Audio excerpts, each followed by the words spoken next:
ডিনারে যদি নতুন কিছু খাবার খেতে ইচ্ছা করে আর হাতে যদি একদমই সময় না থাকে, এক পাকে ঝটপট তৈরি করে নিতে পারবে এরকম একটা সহজ রেসিপি আজকে আমি তোমাদের সঙ্গে শেয়ার করব।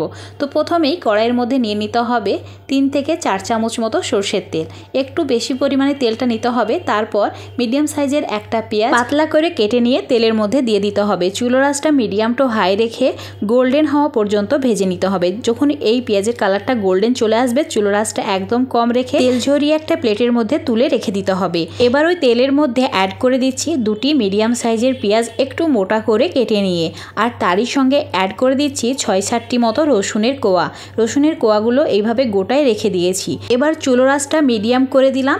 3 থেকে 4 মিনিট সময় ধরে হালকা একটু ভেজে নিচ্ছি। যখন রসুন আর পেঁয়াজের কালারটা হালকা একটু গোল্ডেন হয়ে আসবে, তখন এর মধ্যে অ্যাড করে দিতে হবে মশলা। আমি এখানে দিয়েছি হাফ চামচ মতো হলুদ গুঁড়ো, আর দিয়েছি 1 চামচের একটু কম লঙ্কা গুঁড়ো। ঝালটা নিজেদের পছন্দ মতো অ্যাড করবে। আর দিয়েছি হাফ চামচ আদা রসুন বাটা। এবার এই মশলাটা ভালো করে একটু কষিয়ে নিতে হবে। 1 মিনিট সময় ধরে খুব ভালো করে কষিয়ে নিয়েছি, আর মশলা থেকে তেল ছেড়ে দিয়েছে। এবার এর মধ্যে অ্যাড করে দিচ্ছি মুরগির মাংস। আমি এখানে হাড় ছাড়া মুরগির মাংস নিয়েছি। তোমরা যে কোনো মাংস এখানে অ্যাড করতে পারো নিজেদের পছন্দ মতো।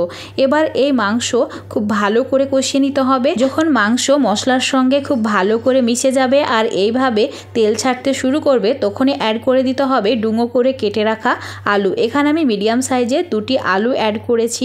আলুর পরিমাণটা একটু বেশি দিতে হবে, তাহলে ভালো লাগবে রেসিপিটা খেতে। এবার স্বাদ মতো নুন অ্যাড করে দিলাম। তারপর দিয়ে দিচ্ছি হাফ চামচ মতো জিরে গুঁড়ো, হাফ চামচ মতো ধনে গুঁড়ো। এখানে মশলাটা নিজেদের পছন্দ মতো কম বেশি অ্যাড করতে পারো। খুব ভালো করে মশলা আলু একসঙ্গে কষিয়ে নিতে হবে। একটু সময় নিয়ে, মানে 2 থেকে 3 মিনিট সময় ধরে আমি কষিয়ে নিয়েছি। আর দেখতেই পাচ্ছ সমস্ত কিছু খুব ভালোভাবে কষানো হয়ে গেছে। এবার অ্যাড করে দিতে হবে 4টি কাঁচা লঙ্কা আর অল্প 1 চিমটি মতো গরম মশলা। খুব ভালো করে আবারও একটু সময় নিয়ে কষিয়ে নিয়েছি। সমস্ত কিছু খুব ভালোভাবে কষানো হয়ে গেছে। এবার অ্যাড করে দিচ্ছি গোবিন্দভোগ চাল। আগে থেকে ধুয়ে আমি জল ঝরিয়ে রেখে দিয়েছিলাম, তো গোবিন্দভোগ চালটা অ্যাড করে দিয়েছি। তোমরা গোবিন্দভোগ চালের পরিবর্তে নর্মাল যে ডেলি ভাত খাও সেই চালটাও নিতে পারো, বা যে বিরিয়ানির চালটা হয় সেটাও নিতে পারো। এবার একটু সময় নিয়ে খুব ভালো করে চালটা ভাজা ভাজা করে নিয়েছি, মানে মশলার সঙ্গে কষিয়ে নিয়েছি। তারপর পরিমাণ মতো 2 গ্লাস জল অ্যাড করে দিয়েছি।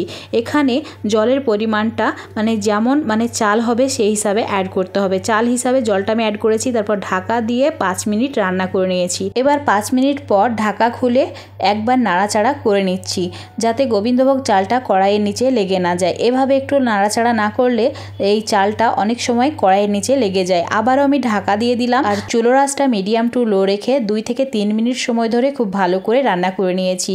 2-3 মিনিটের মধ্যেই খুব সুন্দরভাবে সমস্ত কিছু সেদ্ধ হয়ে যায়।